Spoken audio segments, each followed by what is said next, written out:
Good morning, members. This is the meeting of the Public Service Panel. It's a special meeting.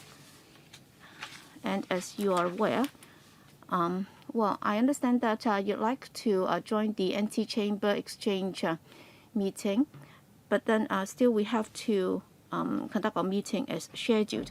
Item 1, 2020-23 Civil Service Pay Adjustment. So you can refer to the relevant papers under Rules of Procedure 83A with regard to the discussion item today.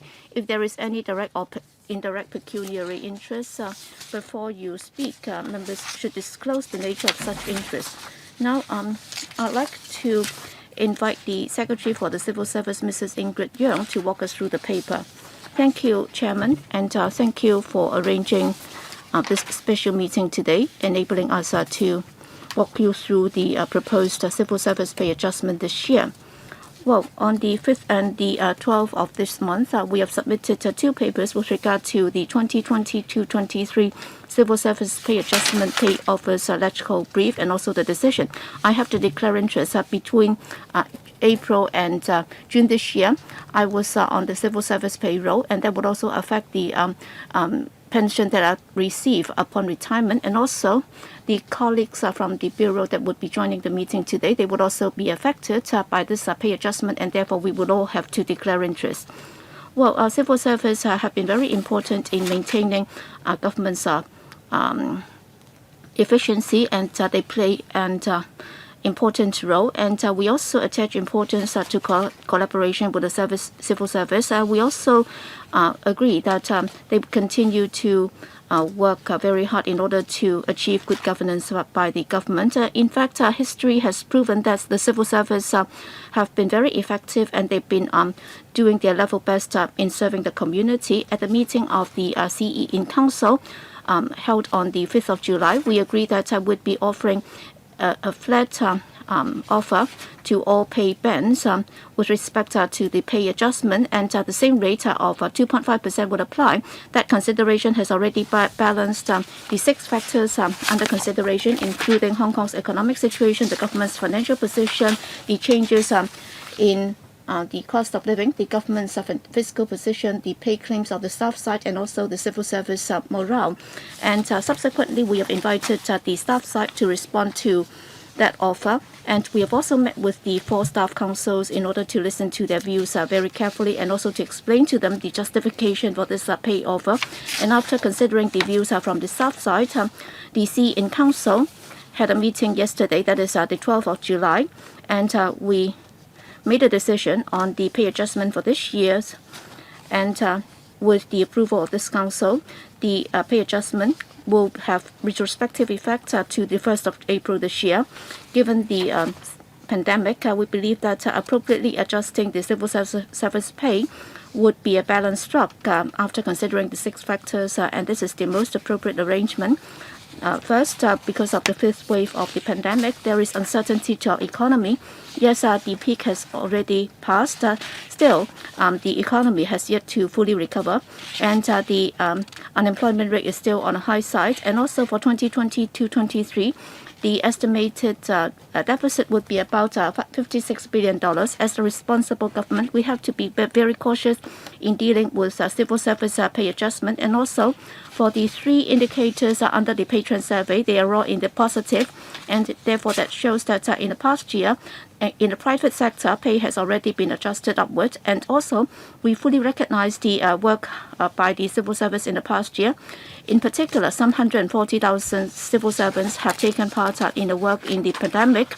And given the very tight supply situation, they have also worked their very best in order to provide logistic support, and they have also done their level best in order to serve the community. We understand that the adjustment rate might have been different from the expectation of the civil service and the concerns raised by the staff side, including the fact that we have not acted in accordance with the patron survey, and that would be a departure from the established mechanism, and also for the purchasing power that has been damaged because of the 2 years pay freeze. That would also not be dealt with by this pay adjustment. We have already explained that, the patron survey result is only one of the 6 considerations, and that is not the only consideration. And we also have to have an overall consideration with regard to all these 6 factors, and we have not departed from that established mechanism. On top of that, every year's pay adjustment will have to be dealt with independently. During the past 2 years, the C in Council has already comprehensively considered all the relevant factors for the year, including the cost of living for that year. And therefore, Chairman, we have listened to the comments made by the South side on this year's pay adjustment. We'll be submitting our proposal to the FC as soon as possible, and the implication would be $6.8 billion per year, and that would be traced back to the 1st of April this year. And if that proposal is approved by the FC before the end of the term or end of the session, we will be able to do the payback by the end of August this year, and all the subvented sector would also be adjusted. All the subvented sector's pay would also be adjusted accordingly. We'll be happy to take questions. Thank you. Okay, the floor is now open to members. We have Jeffrey Lam, Stephen Ho, Wong Kwok, Chen Chen-ying, myself, Lai Tong Kwok. I believe that some more members will be joining. So, Jeffrey Lam. Thank you, Chairman. First of all, I'd like to thank the Secretary and her team for coming to this panel after the announcement has been made, and you're here to explain to the public the justifications for that, because the public might not be able to understand all the indicators and so on. And I also have to declare interest. I am a council member of the Hong Kong General Chamber of Commerce, and the Chamber has also participated in a patron survey. I'm also an honorable or an honorary council member of the Hong Kong U, and they would also be affected by the pay adjustment. Well, the administration is proposing a flat rise by 2.5% for all the civil service. We believe that given the current situation, that's acceptable. I can see that civil service unions have qualms about this because we have not followed through the patron survey's indicators, and they'd like to see their pay adjusted according to the result of the patron survey. But then over the past 29 years, there were 10 years in which we did not follow the exact findings, and of course nobody would think that they are overpaid. And therefore, I'm not surprised by the response of the civil service trade unions. I think the most important thing is the findings of the patron survey. Indeed, the patron survey covers all the sound companies. About 70% of them are large multinationals, and that would not be able to reflect the situation in a community. For example, for failed companies, and also for those who lay off staff, that has not been counted. And also for those who have to take no pay leave and so on, that would also not be counted. But then for bonuses and so on, that would be taken into account. That's why there is a general view in the community that this survey is not able to reflect the real situation on the ground. And therefore, are you going to review the indicators under the patron survey in order to increase the credibility and increase the credibility of this survey? I have to emphasize that the situation in the private market and the public sector is very different, because we are facing this brain drain in the past 2 years, and therefore the private sector might be forced to increase pay in order to retain talents. But then in a particular sector, the pay might be high, and yet at the same time, the wastage rate might also be very high. And for a particular company, if the management is not able to achieve a particular target, they will have to go or step down. But then for civil service, it's not the same, and therefore it's not comparing apple with apple. And therefore, they don't have to face the situation whereby they might have a pay cut or they might be laid off, and that's the pain of many in the private sector, and therefore many people would envy them. And therefore I hope that our civil service colleagues will understand this, so that they would be prepared to ride in the same boat as the community. Thank you. Secretary. Chairman, I think Mr. Lam's suggestion or comments have been heard by us on different occasions. In fact, for the patron survey itself, the methodology adopted and also the distribution of larger and smaller companies, and also the distribution of the sectors and so on. We have been following very closely the distribution of workers in the community, i.e., overall speaking, about 75% of the employees are working in larger companies, i.e., those employing more than 100 staff members, and about 25 members would be working in SMEs, and only, in other words, they would be working in companies with 55 to 99 staff members. And we have also covered 9 main sectors in the community, and the distribution of staff in those sectors would also be broadly in line with the distribution of the sectors in our economy. And therefore, the survey itself and also the net indicators would only be one of the factors that we would be looking at, for example, the high unemployment rate and also many closures of companies and so on. Well, those would be put under the economic situation of Hong Kong, and that is also one of the important factors that we take into account. And therefore, what we are considering is that in the future, we might be releasing those factors and figures earlier so that the community would be able to see the findings of the pay trend survey with regard to the pay trend in the private sector. And at the same time, the community would also have a better understanding of other economic indicators and situations so that they would be able to have a more balanced view. And we are also fully aware of the fact that under certain circumstances in the private sector, what is happening right now, as Mr. Lam said, there might be senior posts where the wastage rate would be higher. And as a result, they might have to offer higher pay in order to attract or retain talent. So when we conduct such surveys in the future, we might also need to pay more attention to that. So other than giving the net figures or indicators, we would also have to explain to the public why we have this sort of findings, because there are other factors or observations that we need to pay attention to. And we have also heard the views of the trade unions, because in the pay trend survey committee, we also have staff size representatives, and they have also been commenting on the methodology for this survey, and there might be room for improvement. So we will be doing everything in tandem. Yes, many members are in the queue, as we have to have the council meeting right after this, and therefore I have to control the time very strictly, 4 minutes, including both questions and reply. And therefore, Secretary, you will also have to act accordingly. Yes, Stephen Ho. Chairman, I agree with the administration's paper.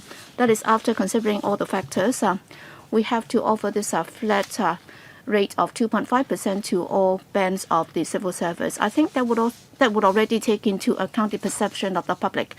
Well, inevitably, there would be some negative impact, for example, on civil service morale, the fact that they had not received a pay rise last year already.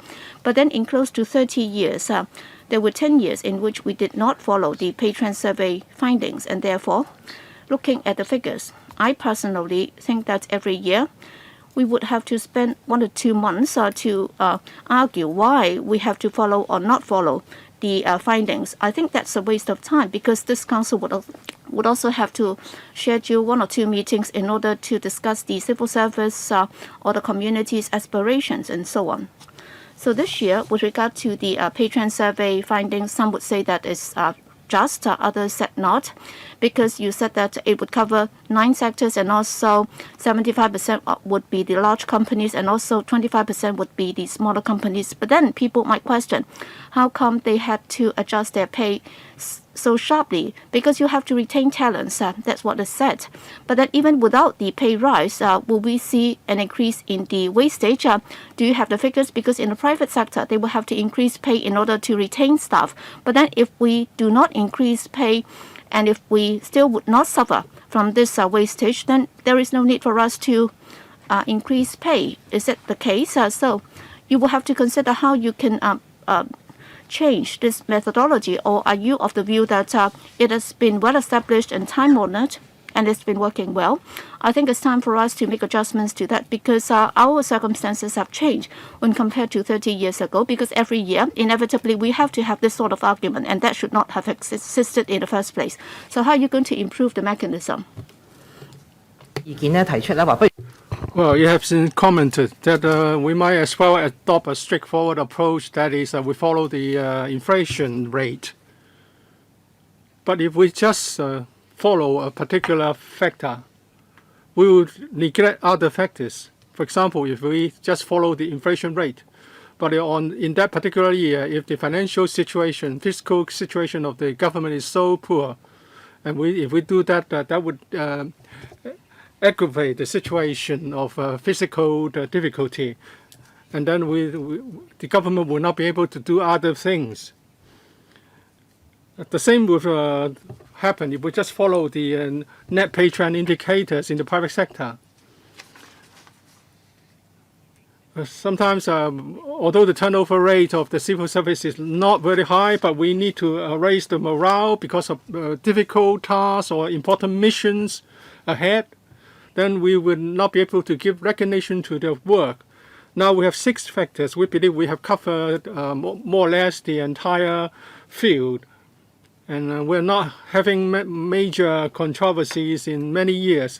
Usually, it's just in years where special circumstances exist. We're talking about a 2.5% pay rise across the board. Well, people are complaining because performing and non-performing civil servants are all getting 2.5%. In the private sector, if you do not perform, you are fired. So we cannot have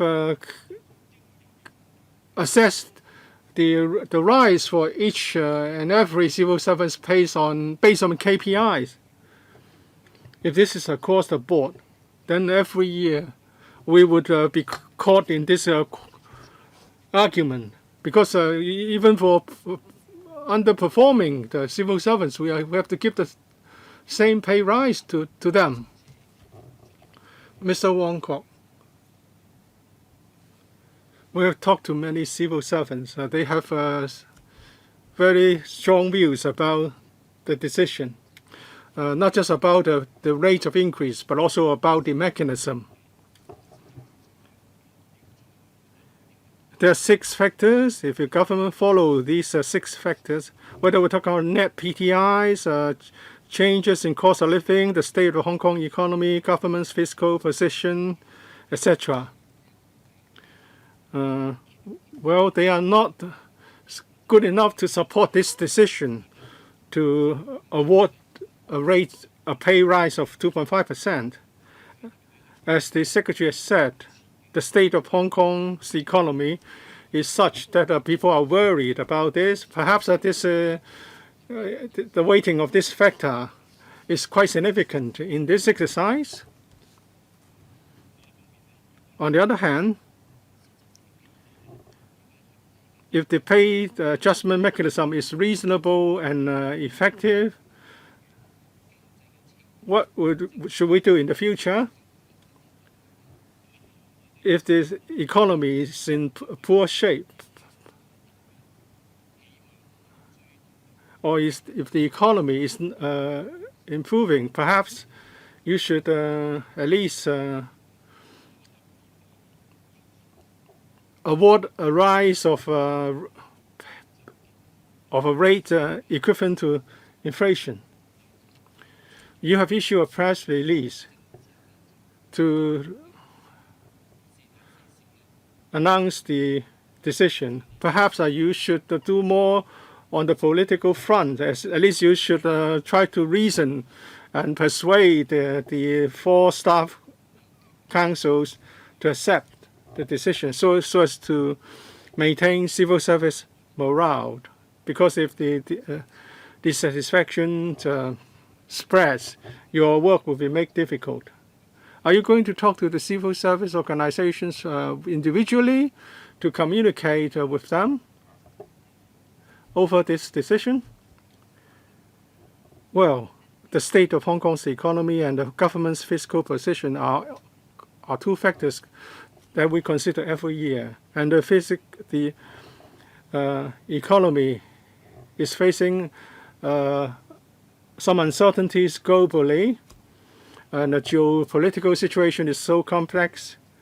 And this year we have a budget deficit, and the deficit is not small at all. So this is an important consideration. Not that the other factors are unimportant, such, for example, civil service morale. And given that there was a general pay rise in the private sector, so we need to strike a balance. Should we follow the inflation, as I've said, in answering Mr. Stephen Ho's question? If we just look at inflation, then other factors might be ignored. But if we look at the past experience of 20 to 30 years of pay adjustment and also pay trend survey, we've been doing this for 20, 30 years already. Most of the time, we will be able to catch up with inflation, or sometimes even over the rate of inflation. It's of course, there were years in which the pay was frozen or reduced, but not in many years. So all in all, the purchasing power of civil service pay can be kept. Are you going to step up communication with staff side councils? Yes, certainly. We'll do our job in this regard dutifully, and we'll talk to them and collect views from them. And now it's my turn. Well, the civil service pay was frozen for 2 years. This year, at least they get a pay rise, but the rate, the adjustment, is just 2.6. It's just about the PTI for the lower band, 2.06 plus the CPI, so it's close to 2.5%. The union's expectations are very different. They are disappointed, and in the future you would make some minor adjustments vis-a-vis the net pay trend indicators. But this time it's quite drastic. People are concerned that this will become a regular thing. How can you assure civil servants that they can count on something to calculate the pay rise request? Have you looked into anything? Have you conducted any investigation into the pay adjustment mechanism? When the rate of increase for civil service pay is on the low side, would there be a rippling effect in the private sector, because they would be awarding smaller pay rises as well? In the past, a lot of them would make reference to civil service pay adjustments. Have you looked into this? Have you come to any conclusion? Every year, the CE Council will look at the overall situation and will pay attention to the 6 factors. In the past 20 to 30 years, the decisions have been diverse. Sometimes it's over and above the net PTIs in some years. In some years, the pay was frozen, and there were also occasions where the pay was reduced. So there's no irregular pattern here. The Executive Council will look at the overall situation in Hong Kong in making such decisions. I don't think that this year's decision will become a regular sort of a habit. Mainly we will look at the situation in that particular year. As for the methodology of pay trend survey, we have collected the views from a lot of people. The important thing is how we present the findings.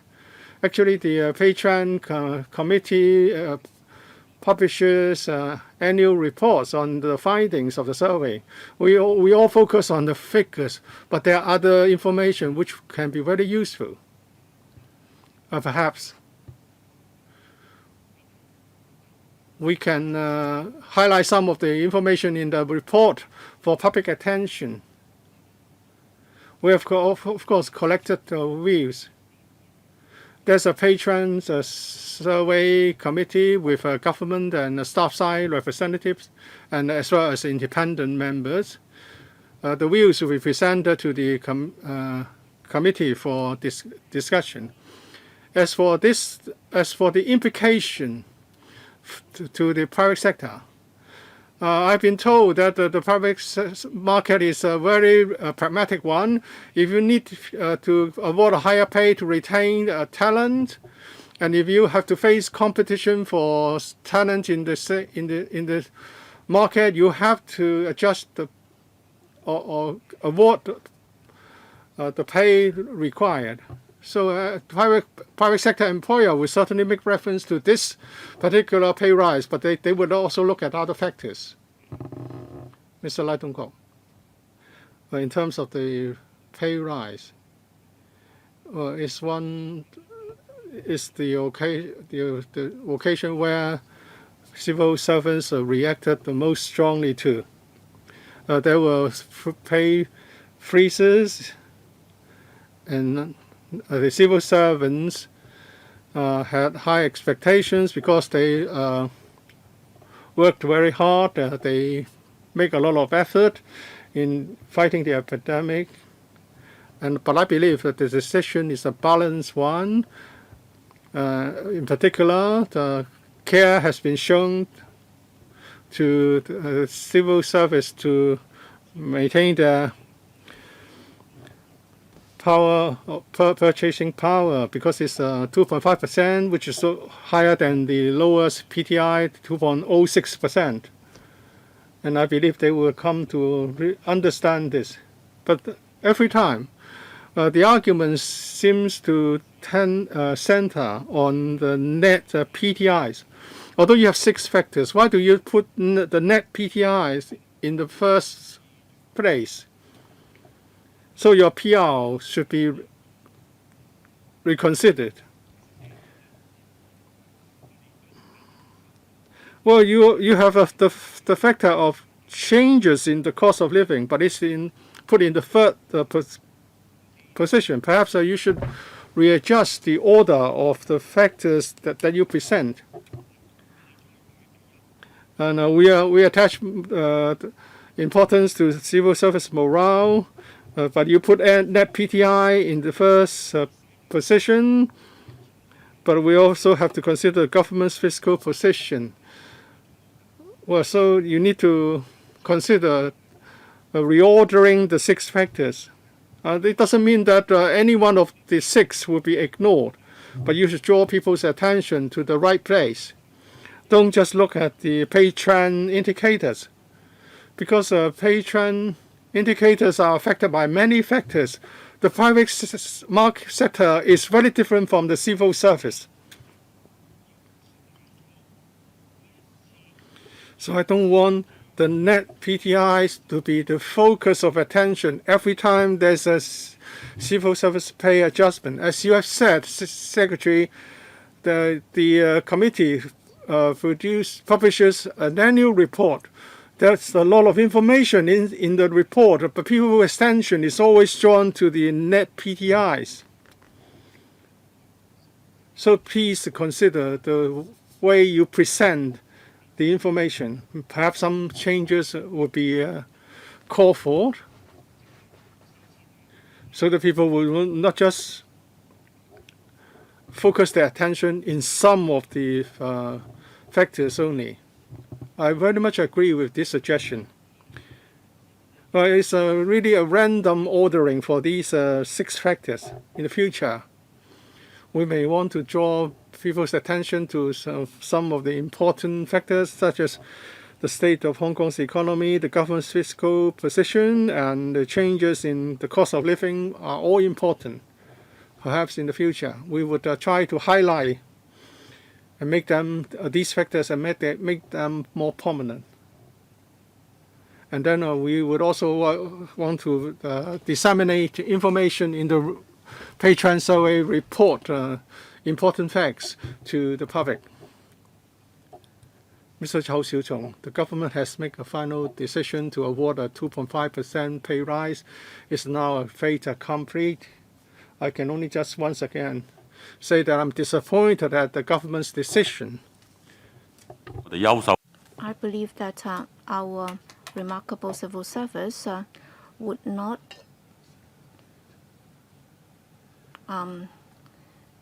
be affected in terms of their aspiration in serving the community simply because their pay adjustment has been less than their expectation. The reason why we have to have this pay adjustment mechanism, why do we have to compare ourselves with the private sector? The whole purpose is to retain talents, right?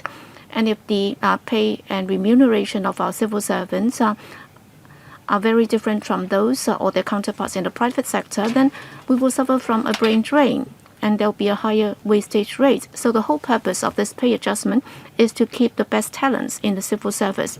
During the past few decades, that has been time-honored and well-established, and there has not been any controversy about it at all.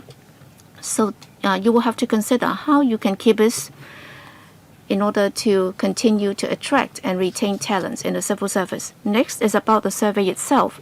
Secretary, you will have to do justice to our patron survey, because on this occasion, the public has the impression that the findings have not been entirely in line with what is happening on the ground. In fact, figures will not tell lies, and repeatedly, Secretary, you have said that this is a survey done on the private market. These are real figures, and they are what has happened. And therefore, if we do not use this as the main consideration for pay adjustment for the civil service, then you're actually departing from the practice in the private market, right? So I think you will have to do justice to the survey, because we are actually looking at facts of the private market. These are not fabricated figures. And next, I'd like to turn to inflation. If you look at the inflation rate in the past 12 months, but then for our civil service colleagues, they have had their pay frozen for 3 years. Many colleagues from the civil service have told us that, well, if it's only adjusted by this low rate, then they would only be able to see a pay rise by a few $100s. Then how can they maintain their purchasing power? You will also have to look at the CPIA. In fact, that has already exceeded 6%, and now we are only going to get a pay rise of 2.5%. Then how can we keep our purchasing power? I hope that next time round, when you conduct this pay adjustment review, you will also have to remember that you owe them that because you have suppressed the adjustment deliberately. Yes, our mechanism is that we like to compare ourselves with our private sector counterparts because we like to keep talents or retain talents. But then in attracting talents and keeping talents, it's not just about the pay, it's about the stability of the job, and also whether or not the individual will be able to develop their potential in their post. For example, for people who are more suitable in providing public service, they'll find this more attractive. And also, if you look at the overall pay mechanism of the civil service, in fact, in terms of the mechanism and system, it's not just about the annual pay trend adjustment or pay adjustment. We also have the pay level survey. We have already started. That is done once every 6 years, and it's a very massive study because we have to look at every grade and the comparable jobs in the private sector and what their pay is in order to make that comparison. So there are other mechanisms in place to make an appropriate adjustment. And also, I'd like to say that we agree that the PTS, yes, it has got the right figures, and there is nothing hidden in the figures resulting in wrong indicators being obtained. But then, if you look at the economic situation in the community, the government's financial position, and so on, these are also factors that have to be taken into account. And therefore, the findings of the survey are real and they are accurate. But then we also have to consider other factors. That's the reason. Yes, Mr. Lee? Well, all along, this is the golden rule that in every battle we have to have all the arguments, and on this occasion the civil servants are not happy because the pay trend survey indicator is very different from what you offer in the end. And I really sympathize with your position because you have a hard time explaining these to them. But then when it comes to the PTS, you haven't really been able to explain to us because I have to declare interest because I've been working in one of these larger companies. And during the pandemic, because employees have to take no pay leave because they have called in sick, and in the end, they would also have to pay overtime to other colleagues that have taken up the extra duty. And in some cases, there have been employees that have emigrated, and as a result, their colleagues will also have to double across. And also in the IT sector, in the financial service sector, because of our education policy, they rather go elsewhere to work. And as a result, pay has to go up in order to retain talents. So that's what I see why the survey findings have gone up. So you will have to explain these things. You will have to explain these to the civil servants because the indicators might have gone up, and this is just incidental. And that being the case, I think the focus of attention should not have been on this.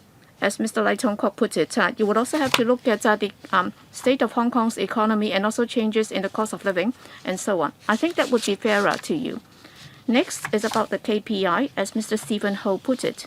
So will you be taking this opportunity? Well, you will have to provide incentive to the civil servants so that next year, for those who are performing better, for those who have done somewhat better than the others, well, for example, in Singapore, they also have this KPI so that they would be offering extra bonus to those overperformers. Yes, Secretary, I agree. In conducting this patron survey in the past, we would attach or we would put emphasis on the figures obtained from the private sector. On this occasion, people from different sectors have told us what you said in your observation.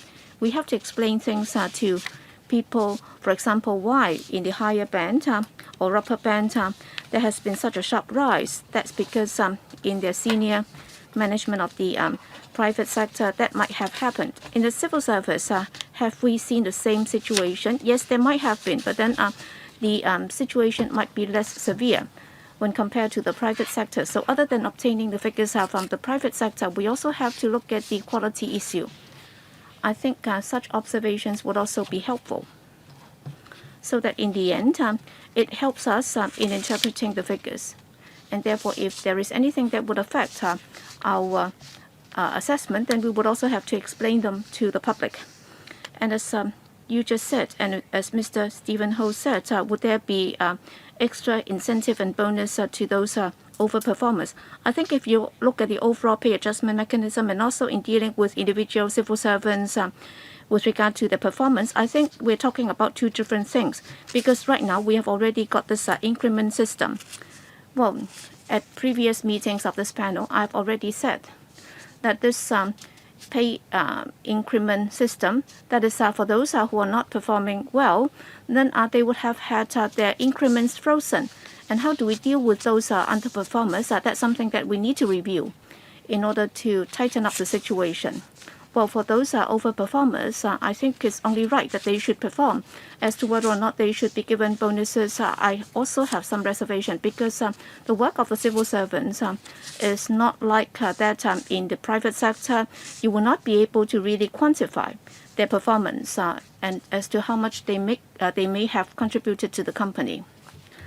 Next, well, I'm glad to see that Mrs. Ingrid Young has been so forthcoming in addressing the issues of a concern in a community, in particular pay adjustment.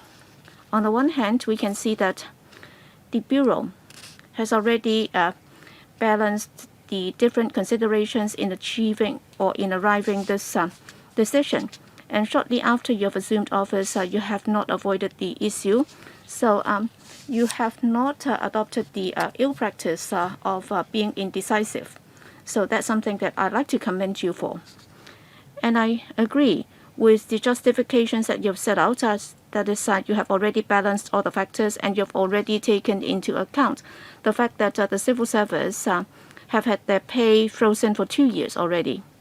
And in particular, for the middle and upper band of the civil servants, they would align their pay adjustment with those in the lower band by adjusting their pay by 2.5%. I think given the poor economic situation right now, I think that is already a very sincere decision, trying to balance all the factors. So my question for the Bureau is that after this has been made public, we can see that, well, on the mainland, the civil servants associations have had very strong repercussions, and also there is also a pay gap between the different bands, in particular when you compare that with the net PTIs. I think the gap is quite wide. So you can't just say that, okay, a decision has been taken and therefore it's a fait accompli and nothing can be changed. Whereas the Civil Service Bureau, you will have to resolve the problems. You will have to contain the emotions of the civil servants, because as the new head of the civil servants, if their morale is dampened and if that affects their work, then that is not good. And also, in the future, how you're going to look at the PTS and how it's going to affect your pay policy, and what about the long-term implications? So what is your take on this? Chairman, thank you. I thank the Deputy Chairman for raising this. Indeed, on this occasion, this offer is somewhat different from the expectation of the civil service unions. We have done a lot of explanation to them, and that will continue. We will continue to communicate with the staff unions. We also understand that with regard to the mechanism itself and also the survey methodology, they have their views. And so long as they are constructive, we'll be more than happy to take on board their comments. I hope that that would also help deal with their aspiration that there would be a fair and just mechanism when it comes to pay adjustment. And that's what we intend to do. As to how we strike a balance between the 6 factors under consideration, indeed, I am not able to give you a hard and fast rule as to how we're going to deal with it, because every year the situation will be very different. For example, we have been doing it for 20, 30 years, as you might recall. In the 90s or towards the end of the 1980s, when inflation rate was in double digit, and how we dealt with this pay adjustment is a very unique circumstances. In some years, it's been very smooth, and everything was doing well, and the economy was doing well, and that would be easier. But then, right now, the 6 factors should be able to cover everything that we need to take into account, and I think that's good enough. Yes, Chairman, I know that for civil service pay adjustment this year, it has given rise to polarized views in the community. But then for me, personally, I think the discussion should not be pitching the civil service and the general workers in the community on 2 ends, because I've also known a lot of civil servants and those who are working in the technical grades, and they've been working very hard, and therefore for any employee in the community, if they have had their pay frozen for 2 years, then this year it's only legitimate for them to expect a pay rise. In particular, for the newly recruited civil servants, they are not entitled to pension, and they are actually making contribution to the civil service pension scheme. Yes, you might think that they have security of job, but then they are also facing a lot of challenges, and therefore, please do understand that they have this legitimate expectation on their pay adjustment. With regard to the net PTIs, I think the PTS is scientific. When you look at it, you might think that for the senior civil servants, is suggesting that they should see a pay rise of some 7%. But then if you look at the IRD, the Inland Revenue Department, for those getting an annual pay of some 0.9 million or 1 million, in fact, last year there was an increase. And in fact, they have been paying more in terms of salaries tax. And therefore, the two figures commensurate with each other. And therefore, the pay trend survey is not as what the community portrays, is detached from reality. That's not true. And also, if you also take into account 5 other factors, I think there is justification for you to adjust the pay rise by a certain margin. But then if you lower it too seriously, then you give people the impression that you only consider the economic situation without considering the civil service morale. And I think you have gone a bit too far in suppressing the pay rise. That's the first issue. Second question is this. It's communication. This year is quite special. For the last term of government, it was decided that the decision would be deferred in June. For this new term of government, this new administration decided in July that it should be 2.5%. Have you been able to communicate well with civil service councils and representatives? And Secretary, you are new to your job, so civil servants are disappointed by the decision. So perhaps you should consider how you can improve your communication with the staff side councils, unions representing civil servants, and there are many departmental consultative committees where the staff side is represented. So perhaps you can tell us what you would do to enhance communication for senior civil servants. The pay rise is a bit far off from the net PTI, but we have considered the government's fiscal position and Hong Kong's economy. I believe senior civil servants will understand, will appreciate that this is a difficult decision.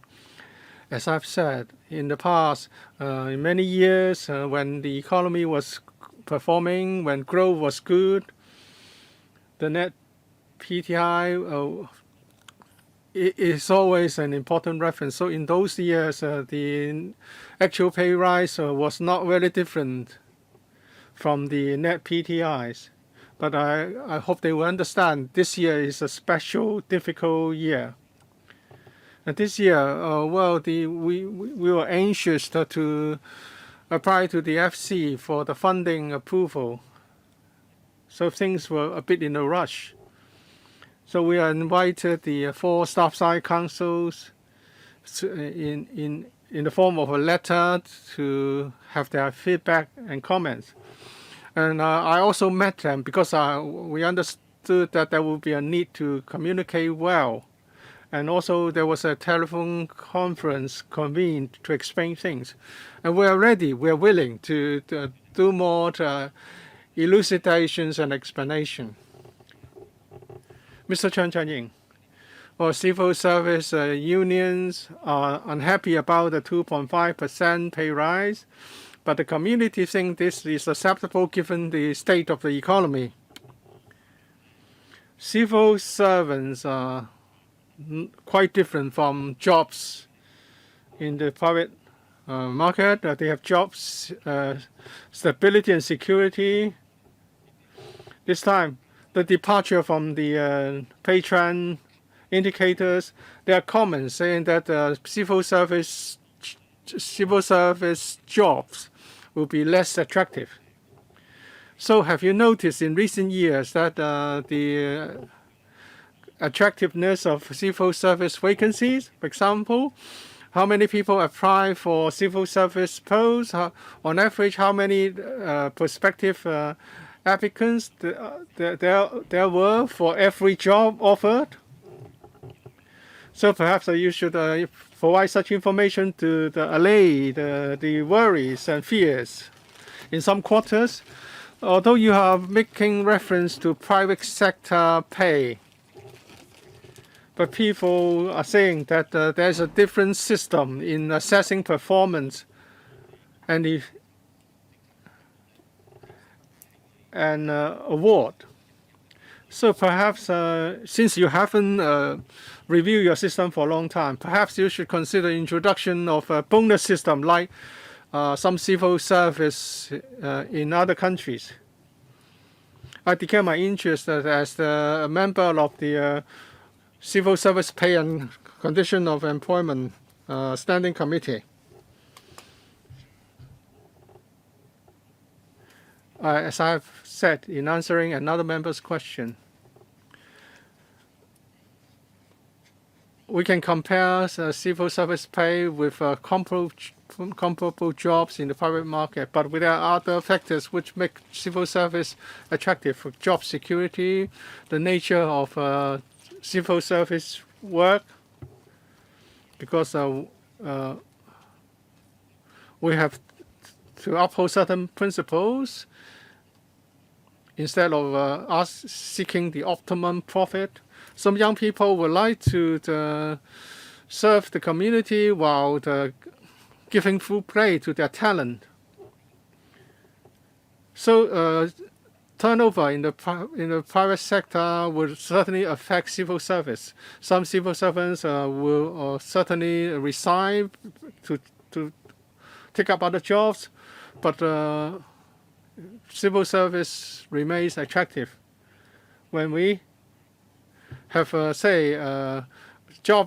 dozens of jobs on offer, we receive thousands of applications.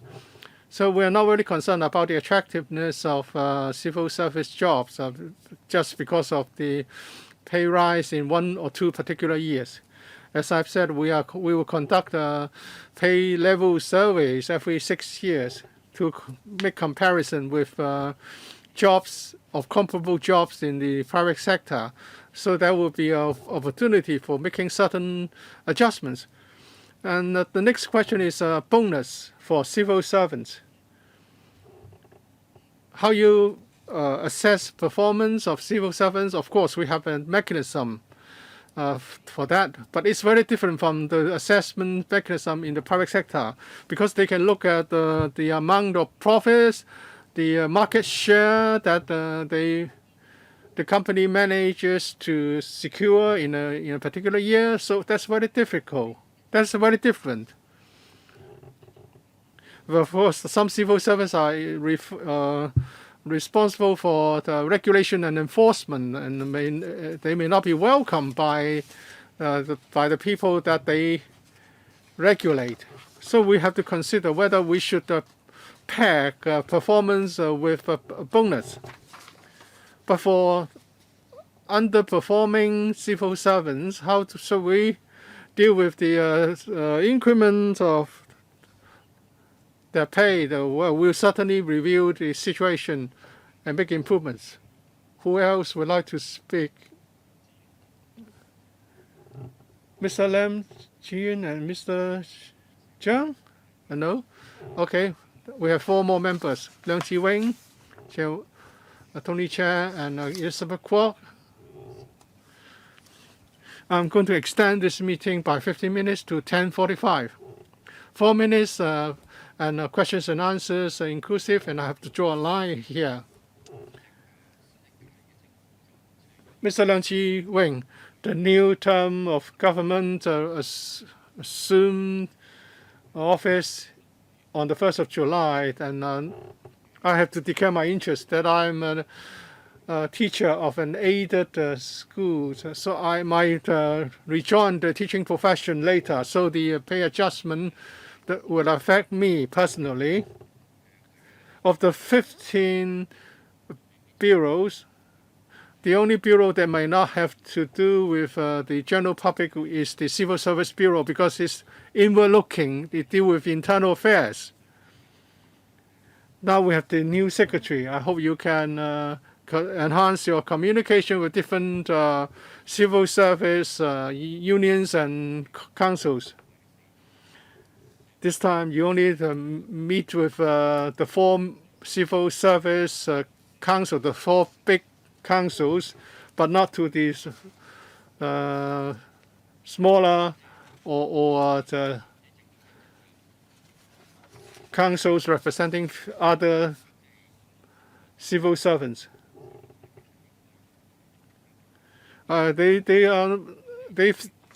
The staff side think that you should explain things to them to a greater extent, because the pay rise is a matter brought forward from the last administration. It's a political time bomb. So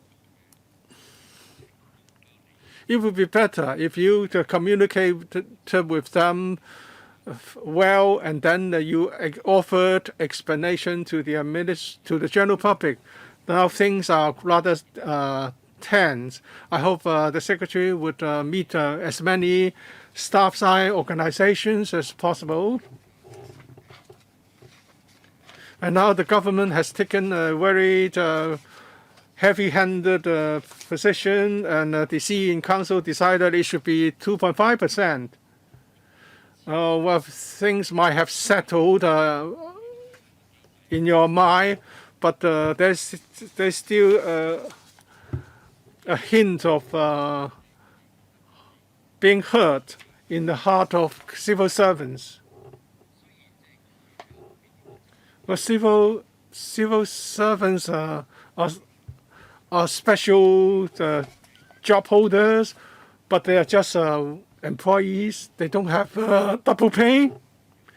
They don't have performance-linked pay.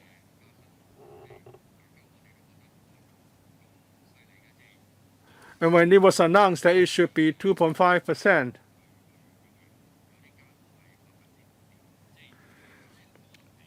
and then other organizations are offering pay as high as over 5%.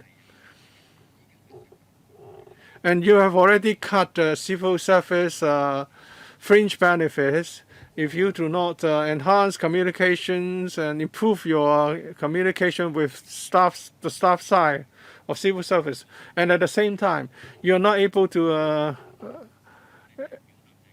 assure the public sector, because the indicator says it's over 7%, and you are lagging behind. This is a retrospective survey, so you have to bear in mind the question of staff side morale. Most civil servants are competent, and most of them, in my view, are enthusiastic about working as civil servants. I hope you would liaise with them more effectively. But that would mean the upgrading of your cooperation with them in the coming 5 years. Well, this year is rather special. We hope we can apply to the Finance Committee as quickly as possible for funding approval. Therefore, we have compressed the timetable of our work. With regard to the 4 staff side councils, we have met with them and explained the decision. And some civil service unions have conducted their own questionnaire surveys. We have inquired about their findings, and I agree that we should step up communication with them. Mr. Lam.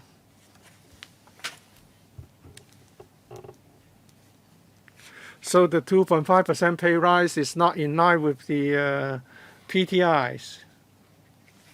Realistically, it's difficult to convince the public that if you just follow the PTIs and meet the expectations. The pay trend surveys have been in place for 30 years. Very often the findings are controversial. In 10 years, the actual pay rise was different from the PTIs in those years. So perhaps we should explain to the public the mechanism. In recent years, we wanted to introduce KPIs, performance-based pay. Of course, I'm not saying that this is the best system because, as the Secretary said, doing a good job by civil servant is just a matter of course. So perhaps we should have some incentive to ensure the proper balance is achieved. Last time, pay level survey was conducted in 2007. Now we are in a new era. Should we do this over the long-term horizon? Because every time you make reference to the changes of pay in the private market, is this the best mechanism? We should look at the mechanism itself to make sure that it's credible to the public. So how come we come up with such indicators? Secretary, Chairman, indeed, this year we do see a special phenomenon which is quite uncommon in the past. As you can see, indeed, the figure would be lagging behind the real situation because we asked the private sector about what happened in the last year. And in the last year, for more than 10 years, for more than 10 months, the market was doing quite well. As you might recall, in 2021, in many months, our epidemic situation was relatively under control, and the market was doing quite well, and it was quite robust. So if you look at the calendar year of 2021, our GDP was also growing at around 6%. But then in the first quarter of this year, our GDP actually dropped back because of the fifth wave of the epidemic. So this figure, by the end of the first quarter and the start of the second quarter, that was precisely when the public were feeling the pinch. But then it reflected the better months of last year. That's the reason why there was this expectation gap. This did not happen quite often in the past because very rarely would we see such a sudden change within a short space of time. And indeed, this year, we have to explain the situation to the public. And because we were obtaining the figures of the last year, which was lagging behind the actual time, that explains why there was this gap in the perception of the public. So it's not about doing a lot of calculation. All we need to do is to put out the figures from the private sector so that we can put them side by side, because there is also this ratio between bigger companies and smaller companies and so on. There is nothing that we are doing. We have not reprocessed the figures. In fact, the figures are all real and accurate. What we need to explain a bit further to the public is that the figures show what happened in the last year, but then we also have to be forward-looking. We have to look at the government's fiscal position and also the state of Hong Kong's economy and so on. With regard to the incentive mechanism, indeed, for civil servants, they should do their job, and when they do well, does it mean that they have to be rewarded by a higher pay rise? Indeed, we have a lot of incentive schemes. Do we have to further improve them so that we can give more encouragement to those who are doing well? And what about those who are not doing well? Do we need to tighten it up so that they will need to have the motivation and pressure to make improvements? So everything will be considered. Yes, Mr. Tony Chair. First, I need to declare that I'm a member of the Standing Committee on Discipline Services. And I was also a civil servant, and therefore I'm also receiving my monthly pension. But on this occasion, you're adjusting pay in accordance with an established mechanism. You have already taken into account all the factors. And now the CE in Council has made a decision. I do not see why we should not support it. Just now, some members asked about the pay of civil servants. Is that attractive? Well, I can say that for sure. That is, for those of us in the professional sector, well, I think the civil servants or civil service have attracted all the talents because their pay is a lot higher than their counterparts in the private sector. This might have been the cumulative effect. But then I've also been a member of the Standing Committee on Discipline Services, and very often civil servants would be reluctant to do the pay or the starting salary survey, Now you're proposing to adjust pay by 2.5% for individual civil servants. They have their annual increments under the master pay scale. And therefore, the actual figure of the pay rise might be slightly higher than what is being offered under the PTS.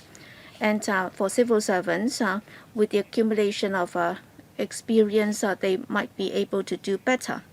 So in the past, I've also rendered my views on this. Well, they shouldn't take things for granted, thinking that every year they are going to get a pay rise unless if they are already getting their maximum pay. Definitely, civil service jobs are attractive, that's for sure. Indeed, the pay trend survey is just about the trend because the initial mechanism is there, and therefore you would just act in accordance with the mechanism to adjust pay. But then this year, incidentally, we had the epidemic and everything. That's the reason why we have to take a look at the mechanism for the private sector. Well, they might have seen a pay deduction or pay freeze or suspension of pay rise and so on. Well, if you look at other surveys, you'd find out that last year in 2020, well, out of the 20 large companies and 27 smaller companies, and on this occasion we have 83 big companies and then 28 smaller companies. In fact, the number is very close. But then if you look at the number of employees, in fact, that has changed from 146,000 to 128,000. I don't know why. You're talking about a gap of over 8%. And also for the figures before 2021, you'd find out that, well, I've read it, probably you might not have seen it. So is it that for private companies out there, well, everybody will have to do a bit more because they are hiring fewer people. So I think we need to take a look at the mechanism so that the public would be convinced.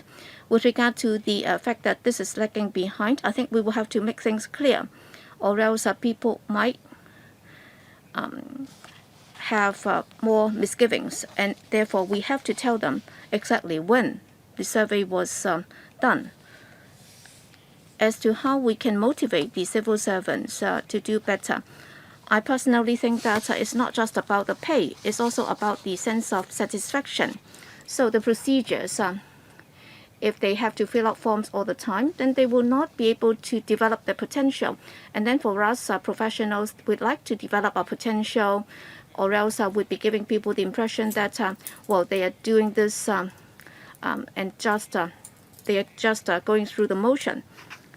So we have to boost their morale so that they can have a sense of achievement. Thank you. Yes, Secretary, would you like to respond? Yes. On the survey itself, in fact, the survey would involve the participating companies, and if there has been a significant change in the number of employees, they would also have to explain to us. And then our committee will decide whether or not they will be incorporated into this year's survey. So that has been taken into account. But then for the report submitted by the committee, as I said earlier, as to the observations that they might have to do a more detailed job, it's not just about the three figures. There are other observations that we might need to share with you. Well, that can be considered in the future. We should be able to do a more detailed job. I also agree with Mr. Chair, the sense of achievement is important. And therefore, in the course of our work, we would also encourage our departments to do some re-engineering of the work procedures to see how we can make the best use of our colleagues' abilities and expertise in order to reduce unnecessary or cumbersome procedures. Yes, Elizabeth Quarter, thank you. Well, this year is a very special one, And in the end, the government and DC in council decided to adjust the pay for civil service by 2.5%. I think there is no qualm in the community about this. But then to the civil servants, this might have dealt a blow to their morale. I've also received some complaints from the civil servants. They felt unjustly treated, and they felt that the administration has failed to follow the mechanism. And therefore, you will have to come up with some measures to pacify the civil servants so that they know that the public do appreciate their hard work. In particular, for the frontline discipline services, they have made tremendous contribution to our economy, and therefore you will have to come up with some measures to boost their morale. And I think this also shows that the administration has been emphasizing that the pay trend survey is credible. But then if you look at the findings, well, it's like what happened in the past. It has sparked a wave of controversy.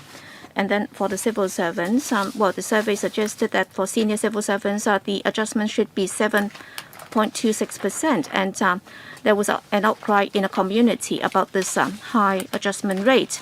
I think you're actually looking at the situation in 2021 and 22. And it was a very special year when companies had been concerned about this possible brain drain. And therefore, at the middle level and senior level, they try to offer higher pay in order to retain talents. Well, that might have explained the reason why there has been this high adjustment rate at the upper level. But then for the civil servants, we have been adopting the old approach, and that's why we have seen this high adjustment rate of 7.26%.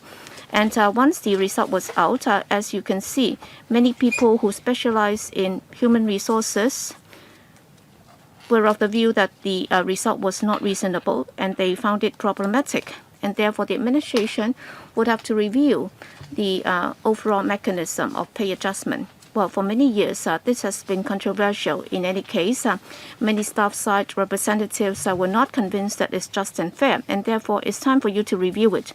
And indeed, there are 6 factors that the administration would consider, and the weighting given to each and every factor should also be disclosed, so that everybody will understand the situation as to how much weighting will be given to individual factors. For example, in different years, at different times. You cannot just have a hard and fast rule as to what you're going to do about it. For example, when the staff morale was low, then you might have to give a higher weighting to this. And then at different times, when inflation is high and the cost of living might be high, and therefore those 2 factors will have to be given more weighting. I don't know what kind of weighting you're giving them, or are you giving every factor equal weighting? So I don't really know. But then overall speaking, I think the overall pay adjustment mechanism would need to be able to reward the civil servants and at the same time boost their morale in order to encourage them to do better. Because many people would think that if you do less, then you will make fewer mistakes. And now we are into this new term of government, and this is also a new era, and you're talking about KPIs.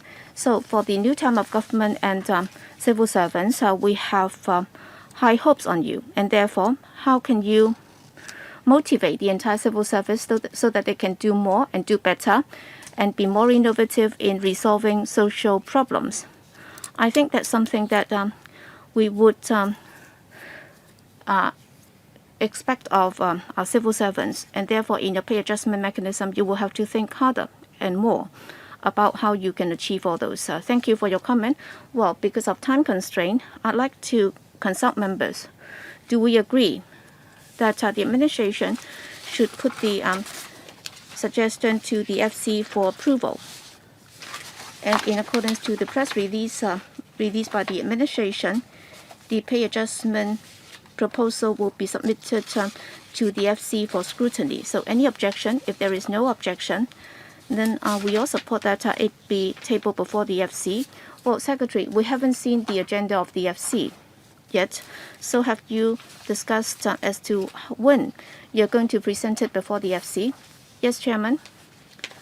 we are now seeking the consent from the chairman of the FC. We hope that we can have a special FC meeting held on the 22nd of July so that we can scrutinize this funding proposal.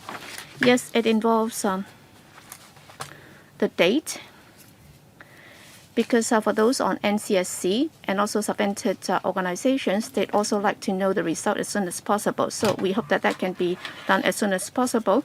Once again, we'd like to thank members for attending today's meeting. We are all concerned about the impact on the civil service staff morale, because this is not as expected by them.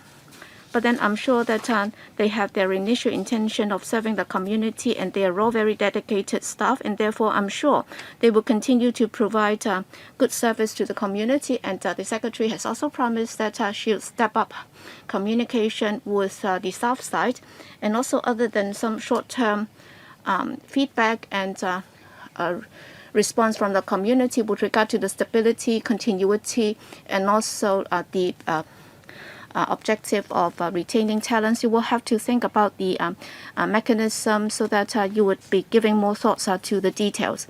Okay, thank you again for attending, and thank you for joining the meeting with your team, Secretary. So I think the meeting is now adjourned. Thank you.